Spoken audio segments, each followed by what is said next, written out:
టిక్కో ఇళ్ళ మీద ఇంకొక విషయం చెప్పాలి. 1 రూపీ సీఎం జగన్మోహన్ రెడ్డి గారు నేను ₹1 జీతం తీసుకుంటున్నాను, ₹1 మీకు కూడా ఇల్లు ఇస్తాను అని చెప్పిన జగన్మోహన్ రెడ్డి గారు ₹1 తీసుకున్న మాట అయితే వాస్తవం లేదో మాకు తెలియదు. కానీ ప్రతి ఒక్కళ్ళ దగ్గర టిక్కో హౌసెస్ ఇస్తున్నామన్న ప్రతి ఒక్కళ్ళ దగ్గర ఆయన పుస్తకం ఒకటి ఇచ్చి ఆయన దాని మీద ఆయన ఫోటో ఒకటి వేసుకొని వాళ్ళకి 3,50,000 బ్యాంక్ నుంచి లోన్ ఇప్పించి లోన్ తీసుకున్న తర్వాత ఈ పుస్తకం వాళ్ళ చేతులకు వెళ్ళింది. ఈయన ఇస్తానన్న రూపాయి ఇల్లు పోయింది. వాళ్ళకి ఇంతవరకు ఇల్లు అప్పచెప్పలేదు, ఇంటి తాళాలు ఇవ్వలేదు, కనీసం ఆ ఇంట్లో గోడలకి సున్నాలు వేసి ఉండవు, కమోడ్లు కూడా కనీసం పెట్టి ఉండరనమాట. వాటికి 3,50,000 బ్యాంక్ నుంచి ఎవరైతే ఇల్లు తీసుకున్నారో వాళ్ళకి ఇప్పించి వాళ్ళని బ్యాంక్ వాళ్ళు అనమాట ఎవ్రీ మంత్ మీరు 6,000 కట్టాలి, 6,500 కట్టాలి అట్లా వసూలు చేస్తున్నారు.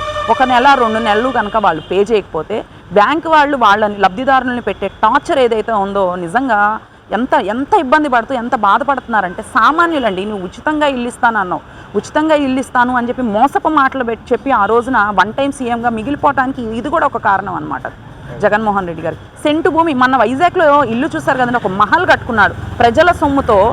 ఋషికొండకి గుండు కొట్టి మహల్ కట్టుకొని నీ బాత్రూమ్ ఏమో 2 సెంట్లు ఉంది. నిజంగా మనం లెక్కేసుకుంటే గజాల్లో లెక్కేసుకుంటే 2 సెంట్లు ఉంది. కానీ నువ్వు ప్రజలకు ఇస్తానన్న ఇంటి భూమి ఎంత? 1 గజం. అసలు నిజంగా వాటిల్లో ఎలా ఉంటారండి వాటిల్లో ఎలా ఉంటారు? ఒక కుటుంబం అంటే కనీసం 2 పిల్లలు భార్య భర్త ఉంటారు. ఒక మంచం పట్టిద్దా, ఒక వంటగది ఉంటుందా, ఏముంటుంది? ఎలా బతుకుతారు సామాన్యుడు? నిజంగా వాళ్ళకి రూరల్లో ఇచ్చేటప్పుడు 2 సెంట్ల భూమి ఇవ్వాలి అనే ఇది కూడా మీ కామన్ సెన్స్ కూడా మీ ప్రభుత్వానికి లేదు, తెలియదు కూడా, కనీసం మీ నాయకులకు కూడా తెలియదు. 2 సెంట్లు భూమి ఉంటేనే ఒక కుటుంబం మధ్యతరగతి కుటుంబానికి ఇల్లు పడిద్ది అని. 1 సెంటు భూమిలో మీకు ఎలా పడుతుంది? నువ్వు మాత్రం 2 సెంట్లలో బాత్రూమ్ కట్టుకుంటావా? మిగిలిన వాళ్ళకి ఇచ్చేటప్పుడు మాత్రం 1 సెంట్ ఇచ్చేసేసి దాంట్లోనే ఇల్లు మొత్తం బాత్రూము, వంటగది, ఇల్లు మొత్తం నిర్మించుకోమని చెప్తావు. పోనీ అవైనా సక్రంగా ఇచ్చారా? స్థలాలు ఇచ్చేశారు. దానికి మళ్ళీ వాలంటీర్ డబ్బులు అడుగుతాడంట, మళ్ళీ కౌన్సిలర్గా పోటీ చేసిన వాళ్ళు డబ్బులు అడుగుతారు, ఎంప్లాయీస్ డబ్బులు అడుగుతారు. వాళ్ళందరూ వసూలు చేసుకుని దాదాపు ₹1,00,000 వాళ్ళకి కట్టాలి. ఇల్లు కూడా వీళ్ళే కట్టుకోవాలి. వీళ్ళు కట్టించాలంటే 1,50,000 వాళ్ళు ఎదురు ఇవ్వాలంట. ఇంకా ఉచితంగా ఇల్లు ఇచ్చామన్న ప్రాపకండ ఎవరు చేశారండి? నాకు అర్థం కాదు. ఉచితంగా వీళ్ళు ఇల్లు ఎక్కడ ఇచ్చినట్టు? ఎన్ని ఇల్లులు కట్టారు వీళ్ళు? అంతమందికి స్థలాలు ఇచ్చామన్నారు. 30-35 లక్షలు అక్కడ పొలం వాల్యూ చేస్తే అక్కడ ఉన్న లోకల్ ఎమ్మెల్యేలు 90 నుంచి 95 లక్షలకి బిల్స్ పెట్టుకొని వాళ్ళు బాగుపడి వాళ్ళు మాత్రం పెద్ద పెద్ద మహల్స్ కట్టుకున్నారు. కానీ సామాన్యుడికి మాత్రం సెంటు భూమిలో కూడా ఇల్లు కట్టలేని పరిస్థితి. ఇల్లు పడలేదు ఇంతవరకు. ఒక 10 ఇల్లులు కూడా పడిన దాఖలాలు లేవు ఎక్కడ. ఏదో వాళ్ళు ఇంకా ఏదో ఈ సెంటులో అన్నా కనీసం ఇది కూడా లాగేసుకుంటారేమో ఇల్లు కట్టుకోకపోతే అని అప్పు సప్పు తెచ్చుకొని రేకుల షెడ్లు వేసుకున్న దాఖలాలు ఉన్నాయి తప్ప నిజంగా టిట్కో హౌసెస్ ఇవ్వలేదు, సెంటు భూమిలో ఇల్లులు కట్టలేదు. ఏం చేశాడు జగన్మోహన్ రెడ్డి?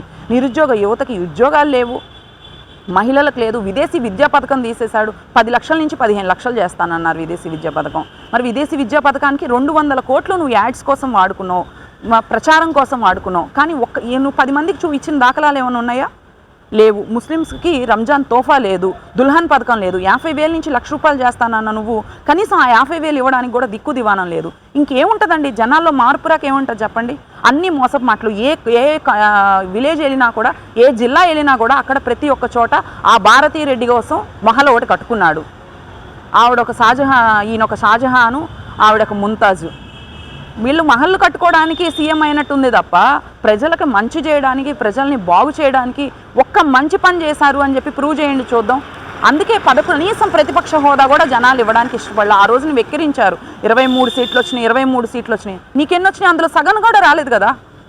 ఇంకేం చేస్తాడండి జగన్మోహన్ రెడ్డి గారు? ప్రతిపక్షం కూడా లేదండి. బాబు గారు, పవన్ కళ్యాణ్ గారు కలిసి ఎలా ఆంధ్రప్రదేశ్ని అభివృద్ధి చేస్తారో వీళ్ళ కళ్ళతో వీళ్ళు చూస్తారు. మరొక 2-3 నెలల్లో జగన్మోహన్ రెడ్డి ఎవరైతే స్కాములు చేసి ఆడుదాం ఆంధ్రాలో 100 కోట్లు దొబ్బేసిన రోజాతో సహా ప్రతి ఒక్కళ్ళ లెక్కలు బయటకు తీస్తాము. ప్రతి ఒక్కళ్ళు కూడా జైలుకి వెళ్తారు. వాళ్ళు ఊసలు లెక్క పెట్టుకుంటూ కూర్చోవడమేనమాట.